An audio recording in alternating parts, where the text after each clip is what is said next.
first point to be made that when you have an economy in trouble, which it is now because of the COVID pandemic, it is important that the government can maintain levels of investment.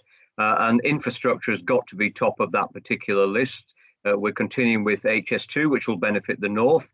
And of course, the roads programme is being continued to being delivered, and particularly closing the north-south divide. And that's why I'm pleased that the A64 dualling at Hopgrove, that section between York and Malton, which is the most difficult area in terms of not only the general economy, but also particularly for tourism, is important. So I'm pleased that that is still in the programme, and it'd be great to hear a little bit more news about when we can expect that to be delivered.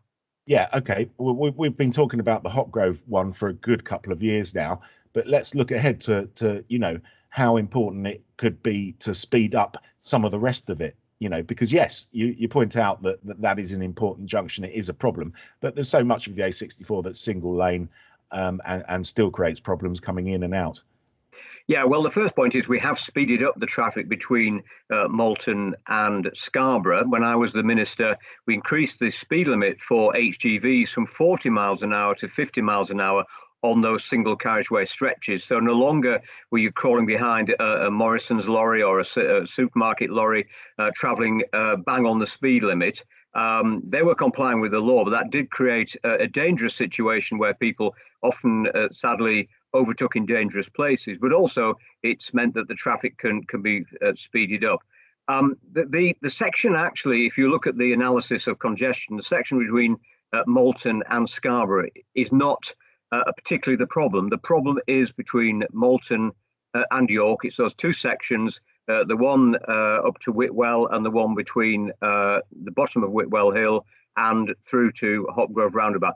They're the two areas where if you look at the data on delays, the data on time loss, they are the two biggest areas. And although it's 40 miles away from my constituency, that is the most important infrastructure project that we can deliver. And of course, the other news I want to hear is a little bit more about improving the rail service. Because of the pandemic, we've seen a dramatic reduction in passenger usage of the Scarborough to York line.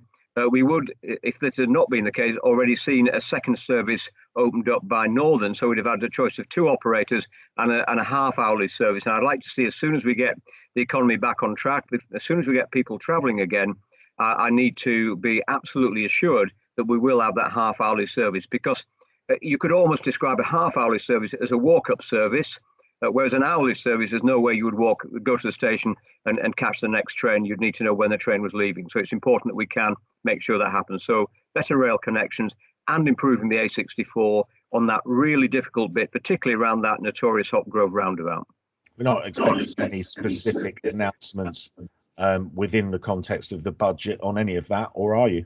Well, I can confidently predict that we will be maintaining our investment in infrastructure, particularly in the north of England, because the government understands that, one, that's good for the economy in terms of keeping jobs flowing, keeping construction companies busy, but at the same time, of course, more widely, if people are in work, building these important infrastructure projects, that's much better than paying them to be languishing on benefits. Let's move on to your also previous hat of education minister.